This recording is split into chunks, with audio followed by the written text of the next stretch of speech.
بسم الله الحمد لله الواحد الأحد الصمد الذي لم يلد ولم يولد ولم يكن له كفوا أحد والصلاة والسلام على نبينا محمد وعلى آله وأصحابه ومن تبعهم إلى يوم المعاد أما بعد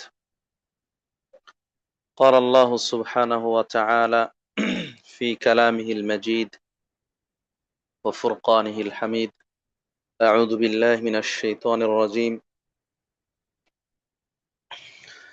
ومن يرتد منكم عن دينه فيمت وهو كافر فأولئك حبطت أعمالهم في الدنيا والآخرة وأولئك أصحاب النار هم فيها خالدون وقال نبينا الكريم صلى الله عليه وسلم من بدل دينه فاقتلوه আলহামদুলিল্লাহ। শুরুতে আমরা আল্লাহ রাব্বুল আলামিনের প্রশংসা জ্ঞাপন করছি, শুকরিয়া, কৃতজ্ঞতা, গুণকীর্তন নিবেদন করছি, শ্রদ্ধা ও ভালোবাসা উপস্থাপন করছি যে আল্লাহ সুবহানাহু ওয়া তাআলা আমাদেরকে সুস্থ রেখেছেন, স্বাভাবিক রেখেছেন।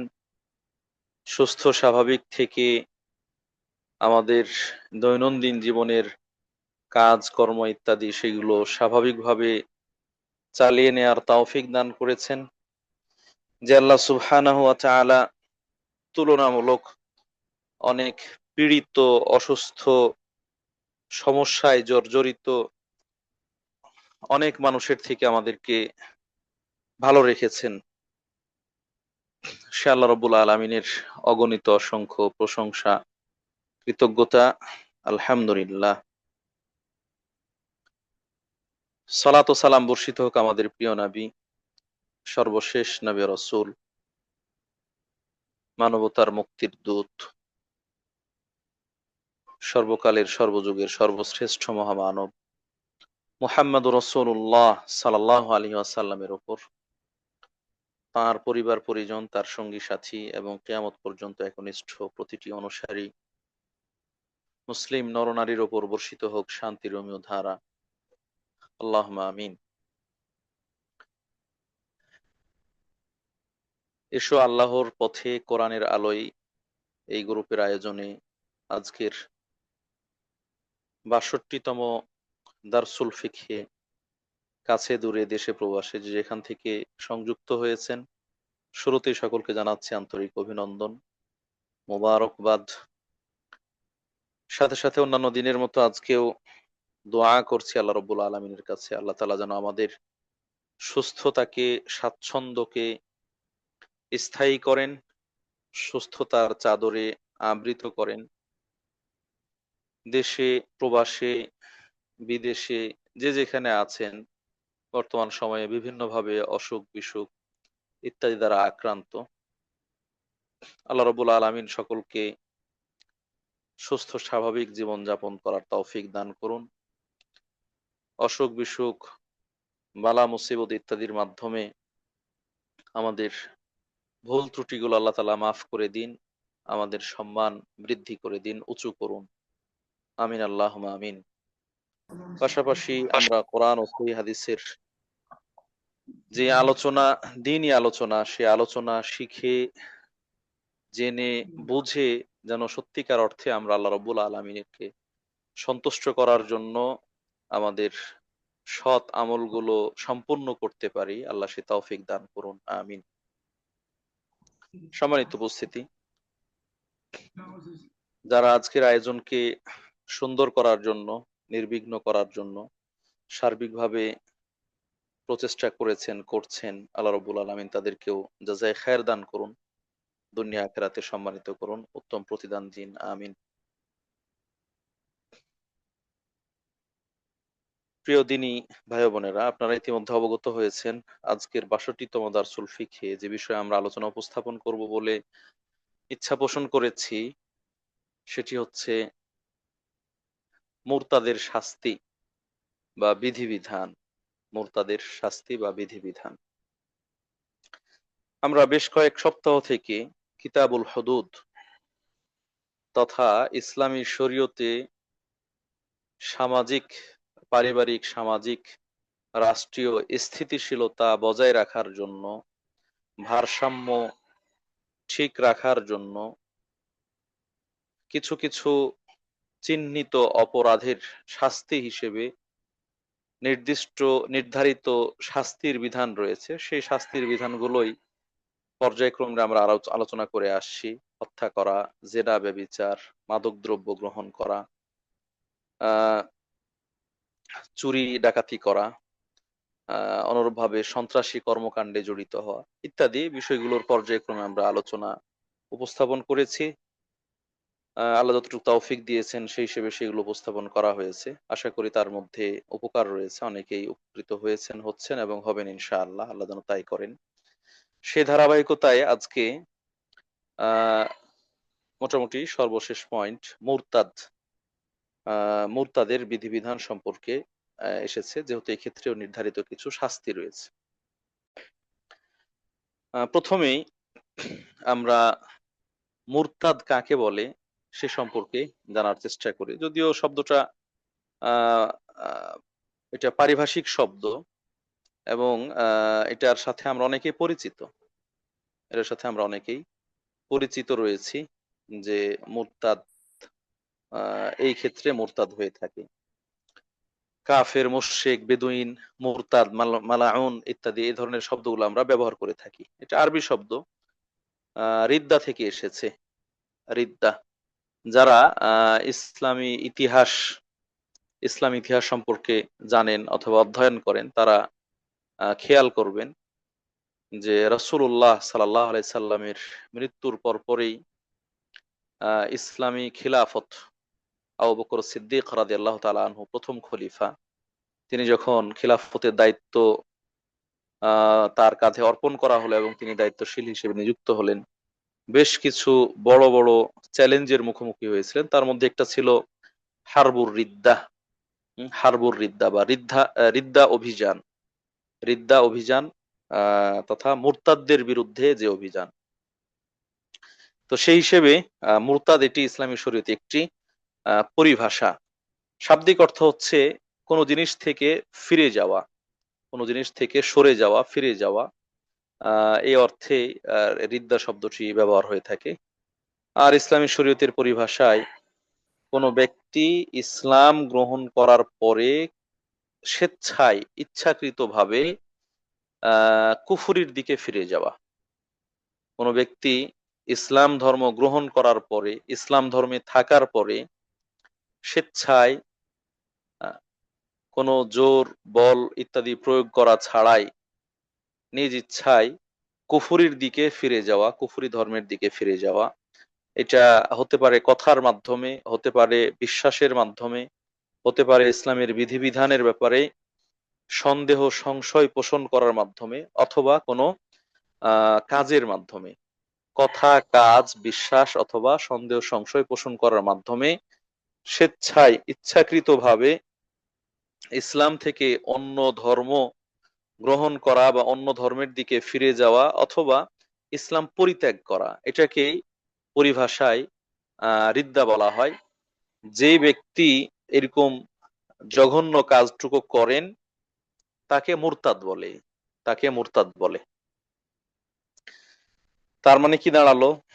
যে ব্যক্তি ইচ্ছাকৃতভাবে ইসলাম ধর্ম থেকে বের হয়ে যায়, ইসলাম ধর্ম ত্যাগ করে, ইসলাম ধর্ম পরিহার করে, এটি কথার মাধ্যমে হোক, কাজের মাধ্যমে হোক, বিশ্বাসের কারণে হোক বা সন্দেহ সংশয় পোষণ করে হোক, সে ব্যক্তি মুরতাদ, সে ইসলামী শরীয়তে মুরতাদ হিসেবে পরিগণিত। এইরকম ব্যক্তি যে মুরতাদ হবে তার ব্যাপারে ইসলামী শরীয়তে সুনির্দিষ্ট বিধান এসেছে, ইসলামী শরীয়তে সুনির্দিষ্ট বিধান এসেছে। স্বয়ং আল্লাহ রাব্বুল আলামিন পবিত্র কোরআনের মধ্যে এই মুরতাদের বিধান সম্পর্কে আলোচনা করেছেন, মুরতাদের বিধান সম্পর্কে আলোচনা করেছেন। আল্লাহ রাব্বুল আলামিন সূরা আল বাকারার 217 নং আয়াতে বলেছেন, ওমান ইয়ারতাদিদ মিনকুম আন দীনিহি ফায়ামুত ওয়া হুয়া কাফিরুন, যে ব্যক্তি তার দিন থেকে ফিরে যায়, ধর্ম পরিত্যাগ করে। দিন দ্বারা, ধর্ম দ্বারা উদ্দেশ্য হচ্ছে ইসলাম। যে ব্যক্তি ইসলাম পরিত্যাগ করে, পরিহার করে, ইসলাম ছেড়ে দেয়, বাদ দেয়, এরপরে সে কাফের অবস্থাতেই মারা যায়। এখানে বোঝাচ্ছে যে ইসলাম থেকে বের হয়ে গেলে সে আর মুসলিম থাকে না, তখন সে কাফের এবং সে কুফরি অবস্থায় মারা যায়। ইসলাম ছাড়া অন্য যে কোনো ধর্ম গ্রহণ করা ইসলাম আসার পরে এটা কুফরি। ইহুদি ধর্ম হোক, খ্রিস্টান ধর্ম হোক, হিন্দু ধর্ম হোক, বৌদ্ধ ধর্ম হোক, অথবা নাস্তিক্যবাদ হোক, যে কোনো ধর্মই হোক না কেন বা ধর্মহীন হোক না কেন, এগুলো সবই হচ্ছে কুফরি। একমাত্র গ্রহণযোগ্য জীবন ব্যবস্থা হলো ইসলাম। অতএব কোনো ব্যক্তি ইসলাম ত্যাগ করে অন্য ধর্ম গ্রহণ করুক আর না করুক, সে আর মুসলিম থাকে না, সে কাফির। আর যে কুফরি অবস্থায় মারা যায়, ফাউলাইকা হাবিতাত আমালুহুম ফিদ দুনিয়া ওয়াল আখিরাহ, এরকম ব্যক্তি ইসলাম ধর্ম ত্যাগ করার পূর্বে যত ভালো কর্ম করেছে, সৎকর্ম করেছে, ভালো আমল করেছে, সব কিছু বাতিল হয়ে যায়, সবকিছু নষ্ট হয়ে যায়। তার মানে এই সকল আমলের আর ভালো কোনো প্রতিফল সে পাবে না। ইসলাম ধর্ম পরিহার করার সাথে সাথে সে ভালো কোনো প্রতিফল আর পাবে না। এটা নষ্ট হয়ে যাবে দুনিয়াতে এবং পরকালেও। দুনিয়াতে এবং পরকালে। দুনিয়াতে কি? দুনিয়াতে তার শাস্তি হচ্ছে শাস্তি, মুরতাদের শাস্তি হচ্ছে দুনিয়াতে মুরতাদের শাস্তি হচ্ছে হত্যা, মৃত্যুদণ্ড। এটা হলো দুনিয়াতে শাস্তি। আর উলাইকা আসহাবুন নারি হুম ফিহা খালিদুন, পরকালে তারা জাহান্নামী হবে। পরকালে এরকম ব্যক্তিরা হবে জাহান্নামে এবং জাহান্নামে চিরকাল বসবাস করবে, জাহান্নামে চিরকাল থাকবে। যেহেতু কাফের, তারা জাহান্নামে চিরস্থায়ী ভাবে বসবাস করবে, সেই হিসেবে মুরতাদ্দ কাফের অন্তর্ভুক্ত হয়েছে, সেও কাফেরদের মতো চিরকাল জাহান্নামে বসবাস করবে। সম্মানিত উপস্থিতি, আল্লাহ রাব্বুল আলামিন এই আয়াতের মধ্যে সূরা আল বাকারার 215 নং আয়াতে আল্লাহ তাআলা স্পষ্টভাবে এই কথা ঘোষণা করেছেন। অনুরূপভাবে আল্লাহ রাব্বুল আলামিন সূরা আল মাইদার 34 নম্বর আয়াতেও এই মুরতাদদের ব্যাপারে আলোচনা নিয়ে এসেছেন এবং সেখানেও মুরতাদদের সম্পর্কে বলছেন,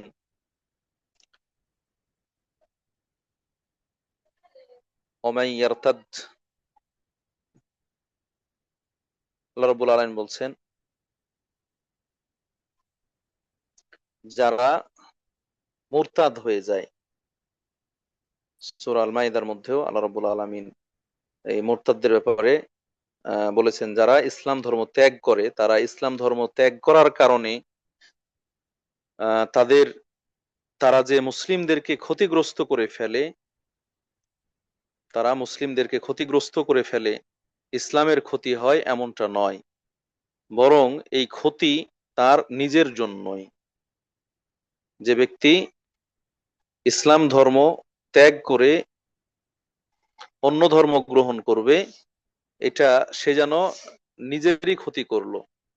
সূরা আল মাইদার 54 নং আয়াত, 34 নয় বরং 54 নং আয়াত আল্লাহ রাব্বুল আলামিন কথা বলেছেন, ইয়া আইয়ুহাল্লাযীনা আমানু মান ইয়ারতাদ্দা মিনকুম আন দীনিহি, হে ঈমানদারগণ, তোমাদের মধ্য থেকে যারা নিজ ধর্ম ইসলাম ধর্ম পরিহার করে, ত্যাগ করে, ফাসাউফা ইয়াতিল্লাহু বিকাউমিন ইউহিব্বুহুম ওয়া ইউহিব্বুনাহু, তাদের এই ইসলাম ধর্ম পরিহার করার কারণে মুসলিমের সংখ্যা কমে যাবে, মুসলিমরা ক্ষতিগ্রস্ত হয়ে যাবে, বিষয়টা এরকম নয়। আল্লাহ তাআলা বলছেন, ফাসাউফা ইয়াতিল্লাহু বিকাউমিন ইউহিব্বুহুম ওয়া ইউহিব্বুনাহু, আল্লাহ তাআলা এই মুরতাদদের পরিবর্তে এমন জাতি নিয়ে আসবেন, এমন সম্প্রদায় নিয়ে আসবেন, যারা পরস্পরকে ভালোবাসবে, যে মুসলিমরা পরস্পরকে ভালোবাসবে।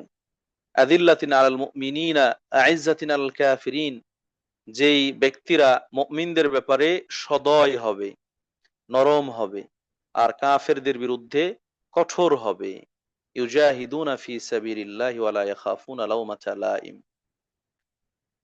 এই নতুন সম্প্রদায় যারা, তারা আল্লাহ রাস্তায় জিহাদ করবে এবং কোনো ভৎসনাকারী, তিরস্কারকারী, নিন্দুকের নিন্দাকে পরোয়া করবে না। যালিকা ফাদলুল্লাহি ইউতিহি মান ইয়াশা ওয়াল্লাহু ওয়াসিউন আলিম। এটি হচ্ছে আল্লাহ তাআলার পক্ষ থেকে অনুগ্রহ, তিনি প্রাচুর্যতার অধিকারী এবং মহাজ্ঞানী। সম্মানিত উপস্থিতি, এই আয়াত থেকে আল্লাহ রাব্বুল আলামিন আমাদেরকে শেখাচ্ছেন যে কেউ ইসলাম ধর্ম ত্যাগ করার কারণে অন্যরা যেন হা হুতাশ না করে, হতাশ না হয়, যে মুসলিমদের সংখ্যা কমে গেল, মুসলিমরা ইসলাম, ওই ব্যক্তি ইসলাম ধর্ম ত্যাগ করে ফেলেছে ইত্যাদি। এই কারণে যেন মানসিকভাবে মনোকষ্টে না ভুগে। কেননা আল্লাহ রাব্বুল আলামিন মুরতাদদের পরিবর্তে এইরকম সম্প্রদায়ের ব্যবস্থা করবেন যারা মুসলিমদেরকে ভালোবাসবে, ওই মুরতাদদের বিপরীতে মুসলিমদের ব্যাপারে তারা সদয় হবে, তারা সহযোগিতা করবে ইত্যাদি ইত্যাদি। তাহলে দুই আয়াতের মধ্যে আল্লাহ রাব্বুল আলামিন মুরতাদদের আলোচনা নিয়ে এসেছেন এবং আমরা শুরুর দিকেই মুরতাদের পরিচয় এবং তার শাস্তির কথা বলে ফেললাম। এরপরে আলোচনায় আসার দরকার, কি করলে, কিভাবে ব্যক্তি ইসলাম পরিহার করে, ইসলাম ত্যাগ করে, ইসলাম থেকে বের হয়ে যায়, ইসলাম থেকে বের হয়ে যায়। সম্মানিত দিনী ভাই বোনেরা, আমরা এটা এর আগেও আলোচনা করেছি এবং আপনারাও অন্য শাইখদের কাছ থেকেও আলোচনা শুনেছেন। ইসলামী শিক্ষার যে দর্শন, ইসলামী শিক্ষার যে চাহিদা, সেটা হচ্ছে ব্যক্তি ইসলামকে মনে প্রাণে গ্রহণ করে সেই ইসলামের ওপর প্রতিষ্ঠিত থাকবে, সেই ইসলামের ওপর প্রতিষ্ঠিত থাকবে। এটা যখন সে মন থেকে বিশ্বাস করবে, মুখ দিয়ে স্বীকৃতি দিবে এবং তার দাবি অনুযায়ী কাজ করবে, তখন তো ইসলামের প্রতি তার ঘৃণা, উদাসীনতা, অবহেলা, বিতৃষ্ণা ইত্যাদি এগুলো আসার কোনো সুযোগই নেই। এজন্য আল্লাহ রাব্বুল আলামিন বিভিন্নভাবে তাদের প্রশংসা করেছেন। কাদের? যারা ইসলামের ওপর সুপ্রতিষ্ঠিত থাকে, যারা ইসলামের ওপর সুপ্রতিষ্ঠিত থাকে। একদিকে প্রতিষ্ঠিত থাকার ব্যাপারে নির্দেশ দিয়েছেন, একদিকে প্রতিষ্ঠিত থাকার ব্যাপারে নির্দেশ দিয়েছেন যেন ইসলাম থেকে বিচ্যুত না হয়। অন্যদিকে যারা ইসলামের ওপর প্রতিষ্ঠিত থাকবে তাদের ব্যাপারে অনেক প্রশংসনীয় কথা বলেছেন। যারা বলে যে রব হচ্ছেন আমাদের আল্লাহ তাআলা, যারা ঈমান নিয়ে আসে এবং বলে যে আল্লাহ তাআলাই আমাদের রব, তাদের কাছে ফেরেশতারা প্রশান্তি নিয়ে আসে, মাগফিরাতের বার্তা নিয়ে আসে ইত্যাদি ইত্যাদি, অনেকগুলো পুরস্কার ঘোষণা করা হয়েছে আয়াতের মধ্যে। অনুরূপভাবে আল্লাহ রাসূল সাল্লাল্লাহু আলাইহি সাল্লাম, তার কাছে এক ব্যক্তি এসে প্রশ্ন করলেন, আল্লাহ রাসূল, আমাকে ওসিয়ত করুন, আমাকে কিছু ওসিয়ত করুন। আল্লাহ রাসূল সাল্লাল্লাহু আলাইহি সাল্লাম তাকে ওসিয়ত করলেন, নির্দেশ দিলেন, কুল আমানতু বিল্লাহ থুম্মাস্তাকিম। তুমি বলো আমি আল্লাহর ওপর ঈমান নিয়ে এসেছি এবং সেই ঈমানের ওপর অটল থাকো, সেই ঈমানের ওপর অটল থাকো। আল্লাহ রাসূল সাল্লাল্লাহু আলাইহি সাল্লাম তাকে এতটুকুই বললেন যে আমি ঈমান নিয়ে এসেছি এবং যে ঈমান নিয়ে আসলে সেই ঈমানের ওপর অটল থাকো।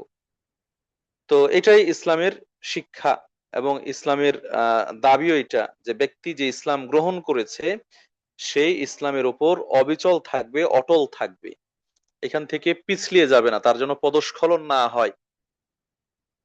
মানুষের এই যে বিশ্বাস, বিশেষ করে ধর্মীয় বিশ্বাস, যার মাধ্যমে নিজেকে মুসলিম অথবা অমুসলিম ইত্যাদি আখ্যায়িত করে থাকে, এটা গেঁথে থাকে কোথায়? মনের মধ্যে।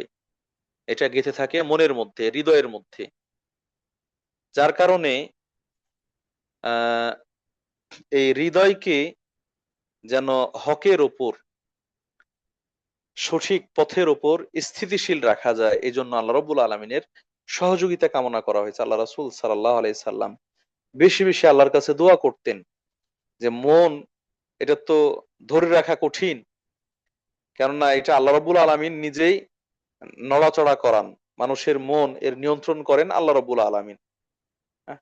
মানুষের অন্তর হৃদয় এটা আল্লাহ তাআলার হাতের মুঠোয়, এগুলোকে উঁচু নিচু করেন, উঠান নামান, কখনো প্রতিষ্ঠিত থাকে, কখনো পদস্খলন হয়। এই জন্য আল্লাহ রসুল সাল্লাল্লাহু আলাইহি সাল্লাম বেশি বেশি নিজে নিজেই দোয়া করতেন আল্লাহ তাআলার কাছে, ইয়া মুকাল্লিবাল কুলুব সাব্বিত কলবি আলা দীনিক, ইয়া মুসাররিফাল কুলুব সররিফ কলবি ইলা তাআতিক। হে অন্তর সমূহের পরিবর্তনকারী আল্লাহ সুবহানাহু ওয়া তাআলা, আপনি আমার অন্তরটাকে দ্বীনের ওপর অটল রাখুন, আমার অন্তরটাকে ঈমানের ওপর অটল রাখুন, ঈমানের দিকেই ফিরিয়ে রাখুন। এই দোয়া আল্লাহ রাসূল সাল্লাল্লাহু আলাইহি সাল্লাম বেশি বেশি করতেন, এবং আমাদেরও করা উচিত, আমাদেরও করা উচিত। কেননা ইসলাম শান্তির সুমহান যে বার্তা নিয়ে এসেছে, সেটা জানলাম, বুঝলাম, গ্রহণ করলাম, এরপরে আর কোনো শান্তির বিকল্প নেই। এটাকে পরিহার করে আরেকটা গ্রহণ করব, আরেকটা বেছে নিব, এরকম কোনো বিকল্প পথ নেই। এজন্য এটার মধ্যেই যেন আমার শেষ হয়, আমি যেন এর মধ্যেই ক্ষয় হই, আমি যেন ইসলামে থেকেই দুনিয়া থেকে বিদায় নিতে পারি। এজন্য আমাদেরও বেশি বেশি আল্লাহ রাব্বুল আলামিনের কাছে ইসলামের ওপর স্থিতিশীল থাকার, স্থির থাকার, গেড়ে থাকার দোয়া করা দরকার। আল্লাহ রাব্বুল আলামিন তো নির্দেশ দিয়েছেনই, ইয়া আইয়ুহাল্লাযীনা আমানুত্তাকুল্লাহ হাক্কা তুকাতিহি ওয়া লা তামুতুন্না ইল্লা ওয়া আনতুম মুসলিমুন। হে ঈমানদারগণ, তোমরা আল্লাহকে যথাযথ ভয় করো, আর মুসলিম না হয়ে মৃত্যুবরণ করো না, মুসলিম না হয়ে মৃত্যুবরণ করো না। এখন কেউ ইসলাম গ্রহণ করলো, আবার ইসলাম পরিত্যাগ করলো, তাহলে তো সে মুসলিম থাকলো না, তাহলে তো সে মুসলিম থাকলো না। এই জন্য ইসলাম গ্রহণ করে সে ইসলামের ওপর অবিচল থেকেই দুনিয়া থেকে বিদায় নেওয়া, এটা হচ্ছে একটা সার্থকতা, এটা হচ্ছে সফলতা। এর বাইরে যারা এই দিন ইসলাম থেকে সটকে পড়বে, সরে যাবে, ছিটকে পড়বে, যাদের পদস্খলন হবে, তারাই হচ্ছে মুরতাদ, তারাই হচ্ছে মুরতাদ। সম্মানিত উপস্থিতি, এই মুরতাদ কাফেরের থেকেও কঠিন, মারাত্মক। ইসলামী শরীয়তের আলোকে মুরতাদ সে যদি তার এই মুরতাদদের মধ্যেই অবিচল থাকে, এই অবস্থায় মারা যায়, তাহলে অন্যান্য কাফেরের থেকে তার বিধান কঠিন। কেননা আপনারা জানেন অথবা জেনে থাকবেন যে একজন কাফের, আহ, যে আল্লাহকে মানে না, অন্য ধর্মে মানে, সে যদি মুসলিম শাসকের কাছে নিরাপত্তা নিয়ে মুসলিম দেশে ট্যাক্স দিয়ে বসবাস করতে চায়, তাহলে তার বসবাস করার, নিজ ধর্ম পালন করার স্বাধীনতা ইসলাম দিয়েছে। একজন কাফের, সে মুরতাদ নয়, সে কাফের, সে কাফের ট্যাক্স দিয়ে লাঞ্ছিত অবস্থায় মুসলিম দেশে নিরাপত্তা নিয়ে বসবাস করার তার সুযোগ রয়েছে। কিন্তু মুরতাদকে আল্লাহ রাব্বুল আলামিন সুযোগ দেননি, মুরতাদকে আল্লাহ রাব্বুল আলামিন সুযোগ দেননি। সম্মানিত উপস্থিতি, যেহেতু সে ইসলামকে জেনেছে, বুঝেছে, এর পরেও ইসলাম পরিহার করছে, তার আর কোনো ওজর নাই, তার বেঁচে থাকার আর কোনো পথ নেই। এজন্য তার শাস্তি নির্ধারণ করেছেন, তাকে হত্যা করতে হবে। কাফের, সাধারণ কাফের নিরাপত্তা নিয়ে মুসলিম দেশে বসবাস করতে পারে, কিন্তু মুসলিম মুরতাদ ব্যক্তি বেঁচে থাকার আর অধিকার রাখে না। এজন্যই যেন কোনোভাবেই ইসলামকে পরিহার করতে না হয়।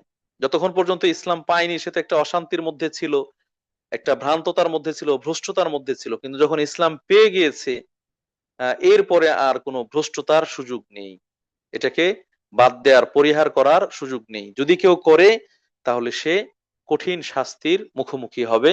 দুনিয়াতে তার শাস্তি হচ্ছে তাকে হত্যা করা, পরকালে শাস্তি হচ্ছে সে জাহান্নামে বসবাস করবে, জাহান্নামে থাকবে, তার ঠিকানা হবে জাহান্নাম।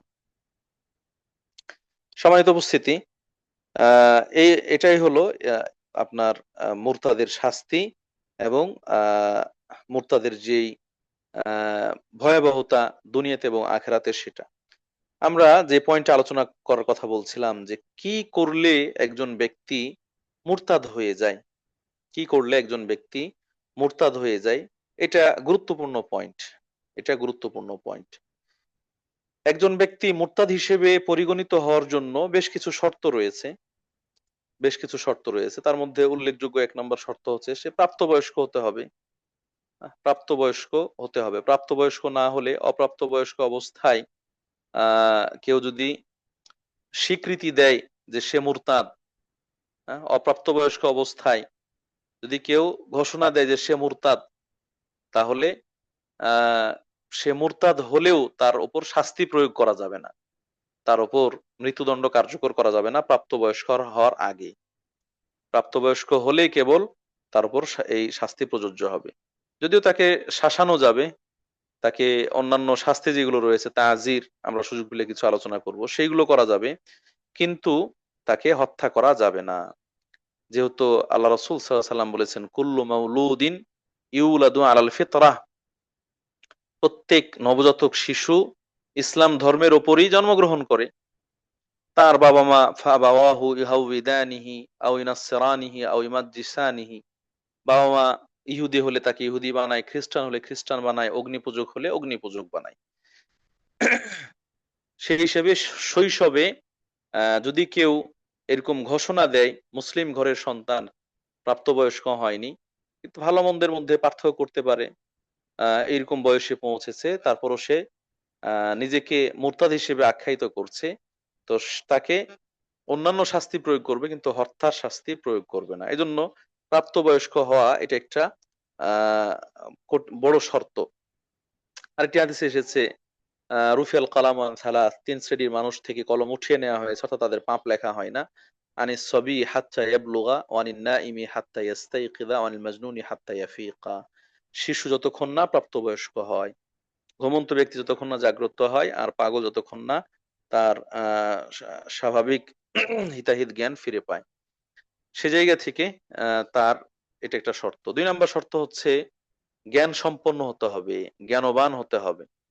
জ্ঞানবান হতে হবে, জ্ঞান সম্পন্ন হতে হবে। পাগল বা মাতাল হলে তার ক্ষেত্রেও মুরতাদের যে শাস্তি, সে শাস্তি প্রয়োগ হবে না। অর্থাৎ কোনো ব্যক্তি পাগল, তার যেই হিতাহিত জ্ঞান সেটা নাই, সে যদি মুরতাদ হওয়ার কোনো কাজ করে অথবা কথা বলে অথবা ওইরকম কিছু প্রকাশ করে, তার ক্ষেত্রে ওই শাস্তি প্রয়োগ করা যাবে না। এখন আরেকটি উল্লেখযোগ্য শর্ত হচ্ছে এই মুরতাদ হওয়ার যে মাধ্যমগুলো আছে সেগুলো স্বেচ্ছায় করতে হবে বা বলতে হবে। স্বেচ্ছায় করতে হবে বা বলতে হবে। যদি কোনো ব্যক্তি ইচ্ছাকৃতভাবে মুরতাদ হয়, মুরতাদ হওয়ার কোনো কথা বলে অথবা কাজ করে অথবা এরকম বিশ্বাস পোষণ করে, তাহলে তার ক্ষেত্রে মুরতাদের যে বিধান সেটা প্রয়োগ হবে, হত্যা এটা প্রয়োগ হবে, অন্যথায় হবে না। এর বিপরীতে আসছে মুকরাহ, বাধ্য করা।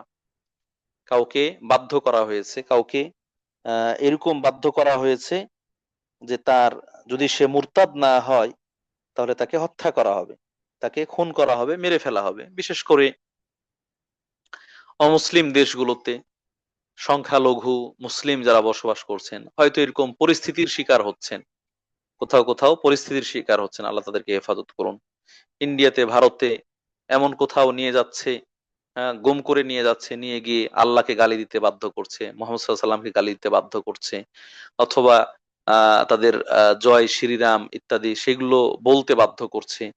এরকম জায়গায় যে এটা না বললে তাকে মেরে ফেলবে, তাকে হত্যা করবে, তার পরিবারকে নষ্ট করে ফেলবে ইত্যাদি ইত্যাদি, এরকম ক্ষেত্রে ওই ব্যক্তি মুকরাহ, এ ব্যক্তি বাধ্য, এ ব্যক্তি বাধ্য। এটা বল প্রয়োগ করে তাকে বলা হচ্ছে এরকম যদি হয় তাহলে সেই ব্যক্তি এই শাস্তিযোগ্য অপরাধে নিপতিত হবে না, শাস্তিযোগ্য অপরাধে নিপতিত হবে না। এ ব্যাপারে স্পষ্ট কোরআন আয়াত রয়েছে। আল্লাহ রাব্বুল আলামিন ঘোষণা করেছেন, যেটি সূরা নাহালের 106 নম্বর আয়াত, মান কাফারা বিল্লাহি মিন বাদি ঈমানিহি ইল্লা মান উকরিহা ওয়া কলবুহু মুতমাইন্নুম বিল ঈমান ওয়ালাকিন মান শারাহা বিল কুফরি সাদরান ফাআলাইহিম গাযাবুম মিনাল্লাহ। যারা ঈমান নিয়ে আসার পরে কুফরিতে ফিরে যায়, কুফরি করে, ঈমান নিয়ে আসার পরে আবার কুফরিতে ফিরে যায়, অর্থাৎ মুরতাদ হয়ে যায়, মুরতাদ হয়ে যায়, ফাআলাইহিম গাযাবুম মিনাল্লাহ, তাদের উপর আল্লাহ তাআলার গজব, আল্লাহ তাআলার রাগ ক্রোধ, তাদের উপর আল্লাহ তাআলার গজব রাগ ক্রোধ, অর্থাৎ এটা হারাম। এখানে বলছেন ইল্লা মান উকরিহা ওয়া কলবুহু মুতমাইন্নুম বিল ঈমান, তবে যদি কাউকে বাধ্য করা হয়, বাধ্য করা হচ্ছে মুখ দিয়ে বলার জন্য অথবা কোনো কাজ করার জন্য, কিন্তু মনের ভিতরে সে আল্লাহর প্রতি ঈমান রেখেছে, আল্লাহর প্রতি ঈমান রেখেছে, মুখ দিয়ে বলাচ্ছে বেটা বল আল্লাহ, আল্লাহ বলতে কিছু নেই, নাউজুবিল্লাহ, অথবা আল্লাহর স্ত্রী আছে, অথবা আল্লাহর সন্তান আছে, অথবা অমুক, এটাকে আল্লাহ বল, এরকম বলাচ্ছে বাধ্য করে, তো সে জীবন বাঁচানোর তাগিদে এমনটা বলছে, কিন্তু মনের ভিতরে আল্লাহর ব্যাপারে যে ঈমান সেটা বদ্ধমূল আছে, সেটা মন থেকে সরে যায়নি। এরকম যদি হয় তাহলে তার কোনো পাপ নেই, তাহলে তার কোনো পাপ নেই। ওয়ালাকিন মান শারাহা বিল কুফরি সাদরান, যে ব্যক্তি একেবারে সানন্দ চিত্তে মন থেকে আল্লাহকে অস্বীকার করে অথবা দ্বীন ইসলামকে অস্বীকার করে, এরকম ব্যক্তির ক্ষেত্রে এই কুফুরির বিধান প্রযোজ্য হবে। সেক্ষেত্রে ফাআলাইহিম গাযাবুম মিনাল্লাহ, তাদের উপরে আল্লাহ তাআলার রাগ এবং ক্রোধ প্রযোজ্য হবে। আম্মার বিন ইয়াসির রাদিয়াল্লাহু তাআলা আনহু, রাসূলের যুগেই আম্মার বিন ইয়াসির রাদিয়াল্লাহু তাআলা আনহু, তিনি হিজরত করে মক্কা থেকে মদিনায় যাচ্ছিলেন।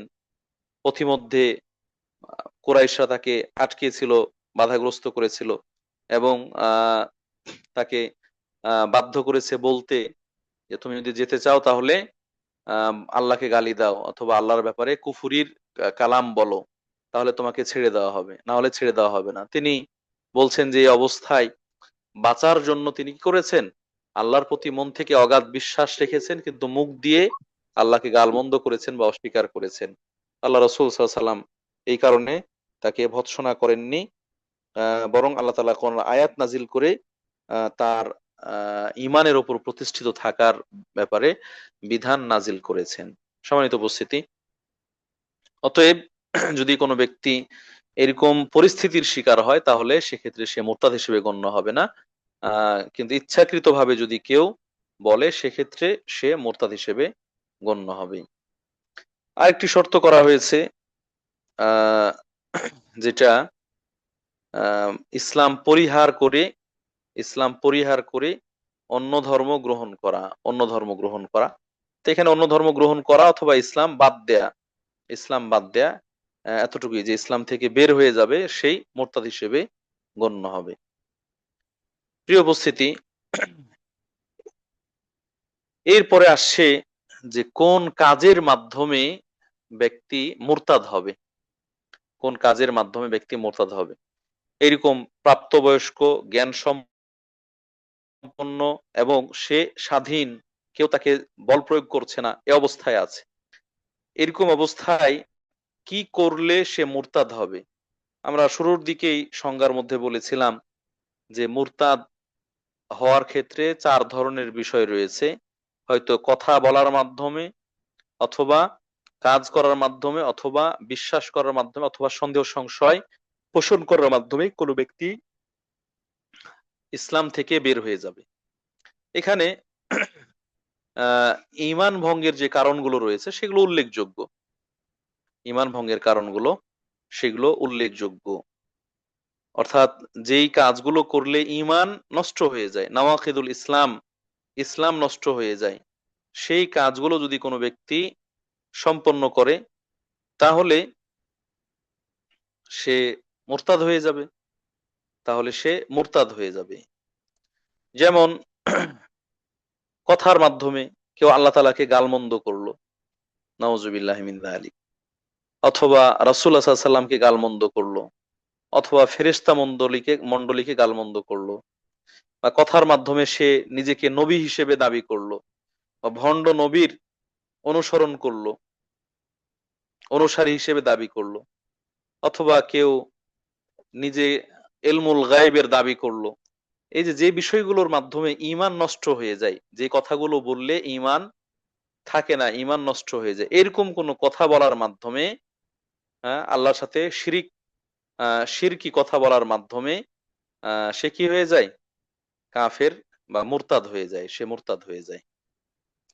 অনুরূপভাবে কাজের মাধ্যমে, কাজ এটা হলো কথা, কথার মাধ্যমে, কাজের মাধ্যমেও ব্যক্তি মুরতাদ হয়। কিরকম কাজ? যেমন কেউ কোনো মূর্তিকে সেজদা করলো, অথবা কবরে গিয়ে সেজদা করলো, জীবিত কোনো মানুষকে সেজদা করলো, অথবা মুসহাফ বা কোরআন এটাকে ময়লা নোংরার মধ্যে নিক্ষেপ করলো, বা এটাকে অপমানিত করলো। এখন যেমনটা হচ্ছে, বিধর্মীরা মুসলিমদেরকে উস্কে দেওয়ার জন্য, মুসলিমদেরকে উস্কানি দেওয়ার জন্য, অথবা শান্তিপূর্ণ আহ সহাবস্থান সেটাকে বিশৃঙ্খল করার জন্য তারা কোরআনকে অবমাননা করছে, কোরআন রেখে তার উপর পা রাখছে, কোরআন পুড়িয়ে দিচ্ছে, কোরআন ছিঁড়ে ফেলছে, ময়লা আবর্জনা পরিষ্কার করছে, ইত্যাদি ইত্যাদি।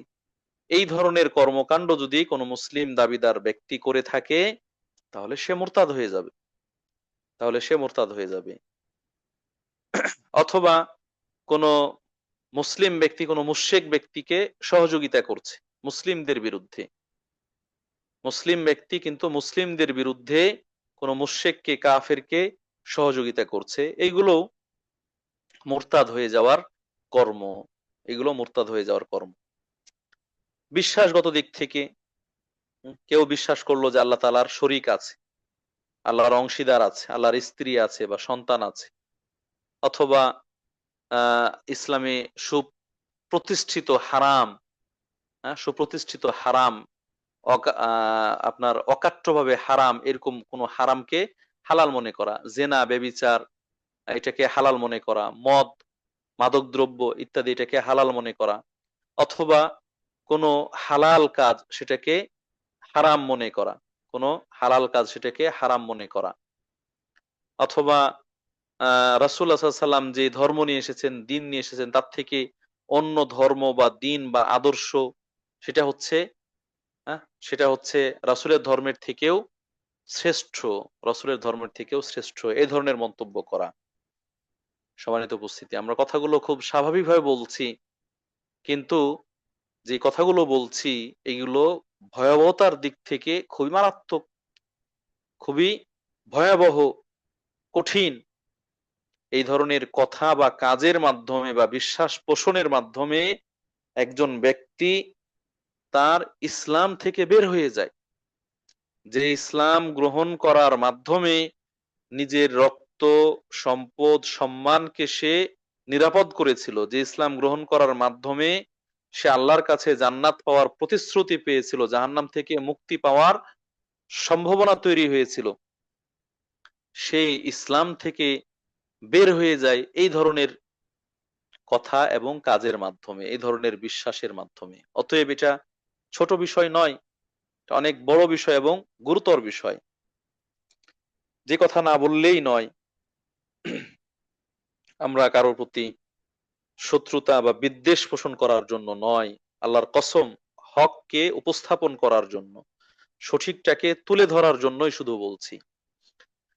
বর্তমান সময়ে প্রচলিত গণতান্ত্রিক শাসন ব্যবস্থা, যেটা গণতান্ত্রিক পদ্ধতিতে শাসন ব্যবস্থা পরিচালনাকারীদের কাছে খুবই জনপ্রিয়, খুবই জনপ্রিয়, এই যে প্রচলিত গণতান্ত্রিক পদ্ধতিতে শাসন ব্যবস্থা পরিচালনা করা, অথবা এই গণতান্ত্রিক শাসন ব্যবস্থাকে বিশ্বাস করা, মনে প্রাণে মেনে নেওয়া, তার প্রতি ঘৃণা পোষণ না করা, তার সাথে একাত্মতা ঘোষণা করে এই পদ্ধতির মাধ্যমে জীবনযাপন করা, ক্ষমতায় যেতে চাওয়া, ক্ষমতায় যাওয়া ইত্যাদি ইত্যাদি যা কিছু রয়েছে, নিঃসন্দেহে এগুলো ঈমান বিধ্বংসী বিষয়, ঈমান হরণকারী বিষয়। আপনি যতই মুখে মুখে বলেন যে আমি মুসলিম আছি, মুখে মুখে দাবি করছেন আমি ইসলামের মধ্যে আছি, ইসলামের জন্য কাজ করছি, কিন্তু আপনার কর্মপদ্ধতি, আপনার কর্মনীতি পন্থা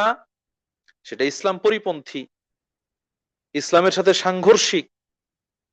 আপনি ইসলাম প্রতিষ্ঠা করার জন্য নিজের ইসলামের যে মূলনীতি আছে সেগুলোকে জলাঞ্জলি দিয়ে বিধর্মের সাথে, ইসলামহীনতার সাথে একাকার হয়ে যাচ্ছেন, মিশে যাচ্ছেন, এরপরও দাবি করছেন আপনি ইসলাম প্রতিষ্ঠার জন্য এমনটা করছেন।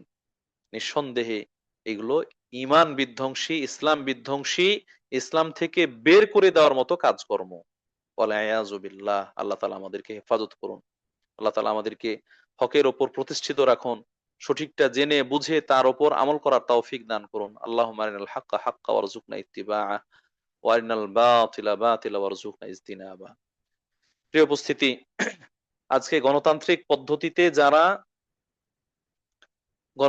পদ্ধতিকে জীবনের আদর্শ হিসেবে, সর্বোচ্চ পর্যায়ের আদর্শ হিসেবে গ্রহণ করেছে, দাবি করছে সে বিএনপি, সে আওয়ামী লীগ, সে জাতীয় পার্টি, সে কমিউনিস্ট পার্টি ইত্যাদি ইত্যাদি, আরো যেগুলো জাসদ বাসদ ইত্যাদি রয়েছে, তারা তো ইসলামকে বৃদ্ধাঙ্গুলি দেখিয়েই সেগুলো করছে। তাদের কাছে ধর্মনিরপেক্ষতাবাদ, তাদের কাছে আপনার জাতীয়তাবাদ, তাদের কাছে সেকুলারিজম যেগুলো, সেগুলোই হচ্ছে শিরোধার্য এবং মানে গুরুত্বপূর্ণ বিষয়। ইসলাম তো তাদের কাছে নগণ্য বিষয়। কিন্তু যারা ইসলামী দল হিসেবে ইসলামকে প্রতিষ্ঠা করার জন্য মানুষের কাছে বুলে আউড়িয়ে এই গণতান্ত্রিক পদ্ধতি বেছে নিয়েছেন, এটাকে মনে প্রাণে বিশ্বাস করে নিয়েছেন এবং সেই আলোকে, সেই ধারাবাহিকতায় কাজকর্ম করে যাচ্ছেন, তাদের ব্যাপারে কি বলবেন? হ্যাঁ, তারা কোথায় আর ইসলাম কোথায়? আল্লাহুল মুস্তাআন, আল্লাহুল মুস্তাআন। এই যে সম্প্রতি হিন্দুদের দুর্গাপূজা পার হলো, যারা যে এলাকায় আছেন দেখেছেন এবং পত্র পত্রিকা ইত্যাদি সেগুলোর মাধ্যমে জানতে পেরেছেন, তাদের হিন্দুদের দুর্গাপূজার সফলতা কামনা করা হয়েছে, শারদীয় শুভেচ্ছা জ্ঞাপন করা হয়েছে, তাদের মণ্ডপে গিয়ে সেটাকে উদ্বোধন করা হয়েছে। নাউজুবিল্লাহ মিন যালিক। কিভাবে হতে পারে এটা? একজন মুসলিম ব্যক্তি যে জায়গায় সরাসরি আল্লাহর সাথে প্রকাশ্য শিরক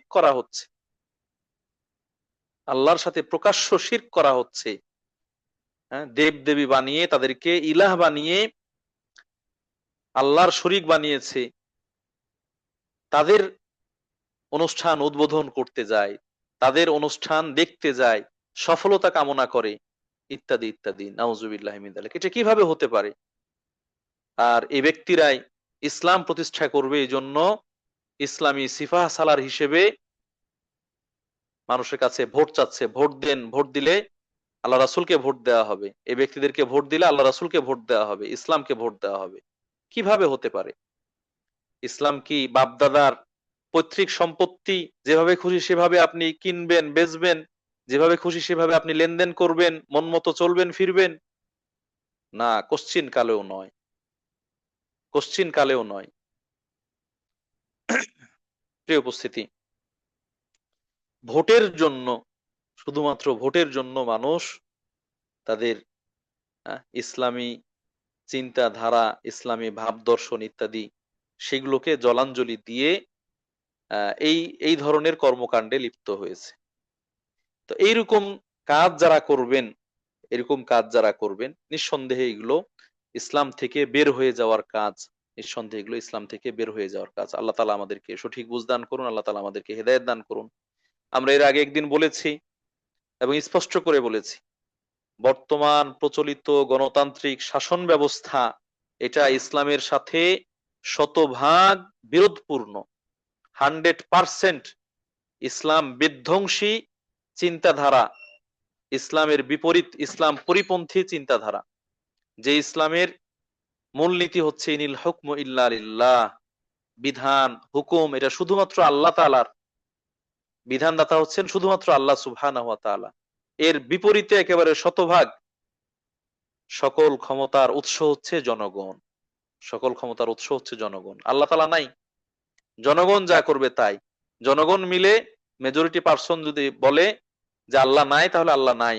এটাই হচ্ছে গণতান্ত্রিক শাসন ব্যবস্থা। নাউজুবিল্লাহ মিন যালিক। এর বাইরে আর অন্যান্য যেগুলো আছে সেগুলো তো আছেই। তাহলে সেটা কিভাবে ইসলাম প্রতিষ্ঠার নীতিমালা হতে পারে, ইসলাম প্রতিষ্ঠার সিঁড়ি হতে পারে, ইসলাম প্রতিষ্ঠার মানদণ্ড হতে পারে। আল্লাহ রাব্বুল আলামিন এরকম ক্ষমতালোভী মানুষদেরকে হেদায়েত দান করুন, সঠিক বুঝ দান করুন। হ্যাঁ? হয়তো তারা চাচ্ছেন যে ইসলাম প্রতিষ্ঠা করবেন, কিন্তু সঠিক বুঝ না থাকার কারণে এই বেঠিক পদ্ধতিতে তারা এগিয়ে যাচ্ছেন।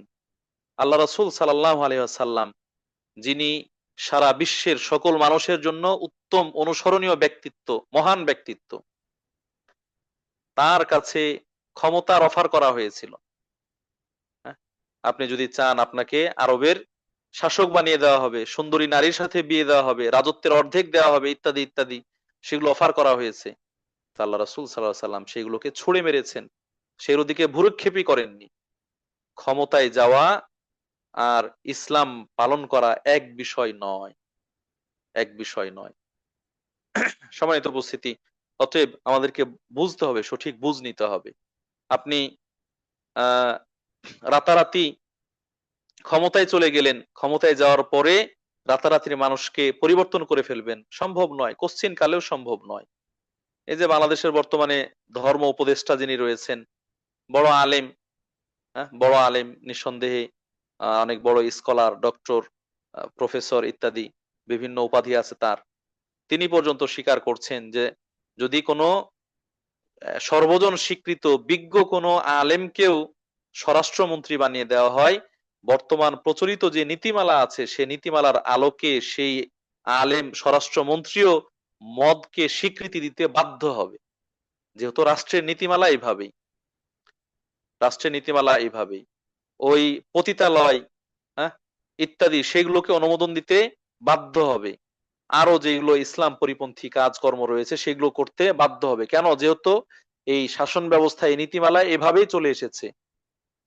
এর বাইরে আসতে হলে আপনাকে সেটাকে পরিহার করে আসতে হবে। মানুষের সংশোধন, ব্যক্তি সংশোধন, ব্যক্তি থেকে পরিবার, পরিবার থেকে সমাজ, সমাজ থেকে রাষ্ট্র, এভাবেই সংশোধন হয়ে আসবে। আর যদি আপনি যারা অসংশোধিত, যারা উচ্ছৃঙ্খল, তাদের মাঝে এসে হঠাৎ করে নিয়ম করে আপনি সব পরিবর্তন করে ফেলবেন, এটা কোশ্চিন কালেও সম্ভব নয়। যেমনটা এখনো করতে পারেনি তুরস্কে, আজকে লাগাতার 22 বছরেরও বেশি ক্ষমতায় আছেন। কতটুকু পরিবর্তন হয়েছে? কি পরিবর্তন করতে পেরেছেন? পরিবর্তন করতে পারেননি। এভাবে এটা সম্ভব নয়। সম্মানিত উপস্থিতি, তাহলে যারা এই প্রচলিত গণতান্ত্রিক শাসন ব্যবস্থাকে বা পদ্ধতিকে মনে প্রাণে বিশ্বাস করে, অথবা এটাকে ইসলাম প্রতিষ্ঠার মানদণ্ড হিসেবে গ্রহণ করে, তারাও ইসলাম থেকে বের হয়ে যাবে। এটা ইসলাম থেকে বের হয়ে যাওয়ার একটি কারণ হিসেবে গণ্য হবে। আল্লাহ রাসূল সাল্লাল্লাহু আলাইহি সাল্লাম যে আদর্শ নিয়ে এসেছেন সেটাই হচ্ছে সর্বশ্রেষ্ঠ আদর্শ। فإن خير الحديث كتاب الله وخير الهدي هدي محمد صلى الله عليه وسلم। আল্লাহর কথা শ্রেষ্ঠ কথা, আর মুহাম্মদ সাল্লাল্লাহু আলাইহি সাল্লামের যে পথ নির্দেশনা, এটাই হচ্ছে শ্রেষ্ঠ পথ নির্দেশনা। অতএব আল্লাহ রাসূল সাল্লাল্লাহু আলাইহি সাল্লাম যেইভাবে ইসলাম প্রতিষ্ঠা করেছেন, ইসলামের দাওয়াত দিয়েছেন, ইসলামী শাসন কার্য পরিচালনা করেছেন, সেভাবেই আসা দরকার। সেভাবেই আসলে সফলতা রয়েছে, সেভাবে আসলে কল্যাণ রয়েছে। আপনি আমি সেভাবে আসলাম, কিন্তু আমরা প্রতিষ্ঠিত করতে পারলাম না, আমরা মারা গেলাম, আমরা দায়মুক্ত থাকবো। কিন্তু যারা এটাকে মনে প্রাণে ধরে নিল যে কোনো মূল্যে হোক ক্ষমতায় আসতেই হবে, ক্ষমতায় আসতে পারলো না, আর মানতেও পারলো না, তাহলে তারা কি জবাব দিবে আল্লাহর কাছে? তারা কি জবাব দিবে আল্লাহর কাছে? আমরা কোনো দল বা পার্টির নাম উল্লেখ করলাম না, ইসলামের নাম দিয়ে যারা রাজনীতি করে তাদের দিকে ইঙ্গিত দিয়ে বললাম। আল্লাহ রব্বুল আলামিন হেদায়েত দান করুন। সম্মানিত উপস্থিতি, এই হচ্ছে আহ বিশ্বাসগত দিক থেকে যে কর্মের মাধ্যমে একজন মানুষ ইসলাম থেকে বের হয়ে যায় সেগুলোর কিছু নমুনা। আরেকটি দিক হচ্ছে সন্দেহ, সংশয় প্রকাশ করা। সংশয় প্রকাশ করা, এর মাধ্যমেও ব্যক্তি ইসলাম থেকে বের হয়ে যায়। যেমন ইসলামে কোনো জিনিস হালাল, হ্যাঁ, যেটা হালাল বৈধ, এ ব্যাপারে সবাই একমত, অকাট্যভাবে প্রমাণিত, কিন্তু সে সেই বৈধ বিষয়ে সংশয় প্রকাশ করছে। সে বৈধ বিষয়ে সংশয় প্রকাশ করছে যেটা কি আসলে হালাল না হারাম। তাহলে এরকম অকাট্য বিষয় অকাট্য বৈধ বিষয়ের ব্যাপারে যদি সংশয় পোষণ করে, সেক্ষেত্রেও সে যেন ইসলাম থেকে বের হয়ে যাবে। অথবা কোনো জিনিস হারাম অকাট্য ভাবে সেটাকে যদি সে হালাল মনে করে, তাহলেও সে ইসলাম থেকে বের হয়ে যাবে। প্রিয় উপস্থিতি, তাহলে মৌলিকভাবে আমরা চারটা দিক পেলাম, যে কথা বলার মাধ্যমে, অথবা কাজ করার মাধ্যমে, অথবা বিশ্বাস করার মাধ্যমে, অথবা সংশয় প্রকাশ করার মাধ্যমে একজন মুসলিম ব্যক্তি ইসলাম থেকে বের হয়ে যায়, মুরতাদ হিসেবে পরিগণিত হয়, মুরতাদ হিসেবে পরিগণিত হয়। কেউ যদি না জানে, জানা না থাকে যে এই কথাটা ইসলাম থেকে বের করে দেয়, সেটার ক্ষেত্রে সেটার ক্ষেত্রে কিছুটা ছাড় আছে, আল্লাহ উযরু বিল জাহাল, না জানার কারণে কিছুটা ছাড় আছে। কিন্তু কেউ যদি তামাশা করে, ঠাট্টা মশকরা করে, কৌতুক করে, এবং সেই কৌতুকপূর্ণ কথাটা যদি ইসলাম থেকে বের করে দেওয়ার মতো কথা হয়, তাহলে এক্ষেত্রে ছাড় নাই, তাহলে এক্ষেত্রে ছাড় নাই। যারা সেই সময় রাসূলুল্লাহ সাল্লাল্লাহু আলাইহি ওয়াসাল্লামের যুগে মুনাফিক ছিল, মুনাফিকরা তারা ইসলাম বিধ্বংসী, ঈমান বিধ্বংসী অনেক কথা বলতো। যখন তাদেরকে বলা হতো যে তোমরা এটা বলেছো, ওরা বলতো আমরা এটা তো এমনি এমনি বলেছি, মশকরা করে বলেছি। আল্লাহ রাব্বুল আলামিন তাদের ব্যাপারে কঠিন কথা বলেছেন, ওয়ালা ইন সাআলতাহুম লা ইয়াকুলুন্না ইন্নামা কুন্না নাখুদ ওয়া নালআব। যদি তাদেরকে জিজ্ঞাসা করেন কেন তোমরা এই ধরনের কথা বলছো, বলছে যে আমরা তো এটা এমনি গল্প করছিলাম, অথবা খেলতামাশা করছিলাম, মশকরা করছিলাম, ইত্যাদি ইত্যাদি। আল্লাহ রাব্বুল আলামিন বলছেন, কুল আবিল্লাহি ওয়া আয়াতিহি ওয়া রাসূলিহি কুনতুম তাস্তাহজিউন। তোমরা আল্লাহর ব্যাপারে, তার আয়াতের ব্যাপারে, তার রাসূলের ব্যাপারে তামাশা করো, মশকরা করো। লা তা'তাদিরু ক্বাদ কাফারতুম বা'দা ঈমানিকুম। তোমাদের এই ওজর গ্রহণযোগ্য হবে না, তোমাদের ঈমান নিয়ে আসার পরে এই ধরনের কথাবার্তা বলার কারণে তোমরা কাফের হয়ে গেছো, তোমরা মুরতাদ হয়ে গিয়েছো, তোমরা কাফের হয়ে গেছো, মুরতাদ হয়ে গেছো। সম্মানিত উপস্থিতি, অতএব যারা আল্লাহর ব্যাপারে, দিনের ব্যাপারে, ধর্মের ব্যাপারে এই ধরনের কটূক্তি করে, অথবা এমন কথা বলে যে কথা তাদের জন্য সঙ্গতিপূর্ণ নয়, তাদেরকে সাবধান হওয়া দরকার, তাদেরকে সতর্ক হওয়া দরকার। কেননা এগুলো ব্যক্তিকে তার ইসলাম থেকে বের করে দেয়, এগুলো ব্যক্তিকে তার ইসলাম থেকে বের করে দেয়। জাদু করা, জাদু করা এটা কাজের অন্তর্ভুক্ত। জাদু করা বা জাদু কর্মে বিশ্বাস করা, কেউ যদি শিখে, শেখায় বা জাদু করে, তাহলে সে কাফের, মুরতাদ হয়ে যাবে, ইসলাম থেকে বের হয়ে যাবে। আর জাদুকর্মে যদি বিশ্বাস করে, তাহলে সেও কাফের বা মুরতাদ হয়ে যাবে। এগুলো সব ইসলাম থেকে বের করে দেওয়ার কর্ম, ইসলাম থেকে বের হয়ে যাওয়ার কর্মের অন্তর্ভুক্ত। যেমনি ভাবে সালাত, সিয়াম, হজ, যাকাত ইত্যাদি ইসলামের যে মৌলিক বিধান আছে, এগুলো যদি কেউ অস্বীকার করে, না মানে, তাহলে সেও কাফের মুশরিক হয়ে যায়। এরকম ভাবে এরাও কাফের মুশরিক হয়ে যাবে, মুরতাদ হয়ে যাবে। সম্মানিত উপস্থিতি, আমরা শুরুর দিকে বলেছি যে মুরতাদের বিধান একজন কাফেরের থেকেও কঠিন এবং মারাত্মক বিধান, কাফেরের থেকেও মারাত্মক বিধান। এজন্য আবু বকর সিদ্দিক রাদিয়াল্লাহু তাআলা আনহু মুরতাদদের বিরুদ্ধে সেই সময় যুদ্ধ পরিচালনা করেছেন। যারা একসময় ইসলাম গ্রহণ করেছিল কিন্তু ইসলাম থেকে ফিরে গিয়েছেন, তাদের শাস্তি হচ্ছে মৃত্যুদণ্ড, তাদের বেঁচে থাকার অধিকার নেই, তাদের শাস্তি হচ্ছে মৃত্যুদণ্ড। তবে মৃত্যুদণ্ড কার্যকর করার আগে, মৃত্যুদণ্ড কার্যকর করার আগে শর্ত হচ্ছে যে ওই ব্যক্তিকে তাওবা করার সুযোগ দিতে হবে, মুরতাদ ব্যক্তিকে তাওবা করার সুযোগ দিতে হবে। 3 দিন পর্যন্ত তাকে আটকিয়ে রাখবে এবং তার কাছে তাওবা উপস্থাপন করবে। তুমি যা বলেছো, যা বিশ্বাস করেছো, অথবা যা করেছো এটা ঠিক নয়, এটা ইসলাম পরিপন্থী, তুমি সেখান থেকে ফিরে আসো। তাওবা করার সুযোগ প্রদান করা হচ্ছে। যদি সে সেই সুযোগ গ্রহণ করে, আলহামদুলিল্লাহ, তাহলে সে মুসলিম হিসেবে পরিগণিত হবে। তার আগের যে ভালো কাজ ছিল, সেই ভালো কাজগুলো ভালো কাজ হিসেবে গণ্য হবে। সে মুসলিম হিসেবে তার যে বিধিবিধান, সেরকম বিধান প্রযোজ্য হবে। কিন্তু যদি সে তাওবাকেও প্রত্যাখ্যান করে, যে না, সে যা বলেছে সেটাই ঠিক, সে ইসলাম থেকে বের হয়ে গিয়েছে, যেটা বলছে এই দাবির উপর অনড়, কোনোভাবে সে ফিরে আসবে না, তাহলে এই ব্যক্তির ক্ষেত্রে শাস্তি হচ্ছে তাকে শাসক বা শাসকের প্রতিনিধি হত্যা করবে, শাসক বা শাসকের প্রতিনিধি হত্যা করবে, এবং আহ সে হত্যা করার পরে তাকে গোসলও দেওয়া হবে না, তার জানাজাও পড়া হবে না, এবং তাকে মুসলিমদের কবরস্থানে দাফনও করা হবে না। সে যদি মুরতাদ হওয়ার পরেও কোনো মুসলিম নারীর সাথে বিবাহ বন্ধনে আবদ্ধ থাকে, তাহলে তাৎক্ষণিক বিবাহ বিচ্ছিন্ন হয়ে যাবে। মুসলিম নারীর সাথে তার বিবাহ বিচ্ছিন্ন হয়ে যাবে, তালাক হয়ে যাবে, অটোমেটিক তালাক হয়ে যাবে।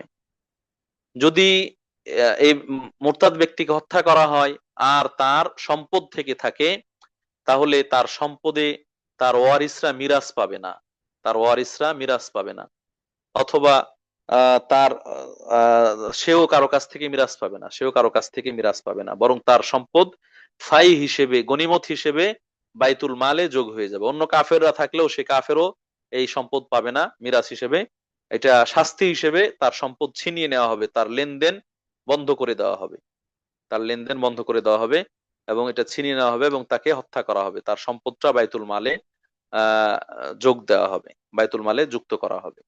সম্মানিত উপস্থিতি, এইভাবে কঠিন শাস্তি ইসলামী শরীয়তে এসেছে মোরতাদদের ব্যাপারে। আপনারা অনেকে হয়তো জানবেন যে সামরিক আইন আছে প্রত্যেক দেশে। যারা সেনাবাহিনী, প্রশাসনের লোক, তাদের জন্য মার্শাল মার্শাল ল বলে যেটাকে, তাদের আলাদা নিয়ম আছে, আইন আছে। অন্যান্য অপরাধীরা অপরাধ করলে যে শাস্তি হয়, একজন সেনাবাহিনীর সদস্য, সৈন্য, অথবা এরকম প্রশাসনের কোনো লোক যদি কি করে, অপরাধ করে, তার শাস্তি কিন্তু তাদের আইনে হয়, যেটা আরো কঠিন হয়, মারাত্মক হয়। কেন? যে তাকে নিয়ম নীতির মধ্যে গড়ে তোলা হয়েছে, ভালো মন্দ সব জানানো হয়েছে, এরপরও সে নিয়ম নীতির বাইরে এসেছে, এই জন্য তার অনিষ্ট থেকে বাঁচার জন্য, এবং সে যেন কোনোভাবেই এই দলের বা এই সেনাবাহিনীর বা দেশের বিরুদ্ধে আগে যা জেনেছে সেগুলো দিয়ে কোনো ক্ষতিকারক ভূমিকা রাখতে না পারে, এই কারণে তার শাস্তি মৃত্যুদণ্ড অথবা কঠিন শাস্তি তারা প্রয়োগ করে থাকে। তো ঠিক একইভাবে ইসলামী শরীয়তেও এই ধরনের শাস্তির ব্যবস্থা রাখা হয়েছে, কঠিন থেকে কঠিনতর, যেন ইসলামের বিরুদ্ধে সে আর কোনো প্রোপাগান্ডা চালানোর সুযোগ না পায়। সম্মানিত উপস্থিতি, আমরা মোটামুটি মুরতাদের ব্যাপারে মূল কথা যেটা সেটা শুরুতেই বলেছি। তার শাস্তি হচ্ছে দুনিয়াতে মৃত্যুদণ্ড, পরকালে হচ্ছে চিরস্থায়ী জাহান্নাম। তবে যদি কেউ মরার আগে তওবা করে, সে তওবা গ্রহণযোগ্য হবে এবং মুসলিম হিসেবে তার লেনদেন হবে। আল্লাহ রাব্বুল আলামিন আমাদেরকে এই ধরনের কথা এবং কাজ এবং বিশ্বাস, এগুলোর ব্যাপারে খুবই সতর্ক থাকার তৌফিক দান করুন। যেটা ঈমানকে ধ্বংস করে ফেলে, ইসলামকে ধ্বংস করে ফেলে, ইসলাম থেকে বের করে ফেলে, এরকম কথা, কাজ, বিশ্বাসে যেন আমরা কখনোই জড়িয়ে না পড়ি, বরং সেগুলো থেকে শতভাগ দূরে থাকি। আল্লাহ সে তৌফিক দান করুন। আল্লাহুম্মা আরিনাল হাক্কা হাক্কা ওয়ারযুকনা ইত্তিবাআ ওয়া আরিনাল বাতিলা বাতিলা ওয়ারযুকনা ইজতিনাবা।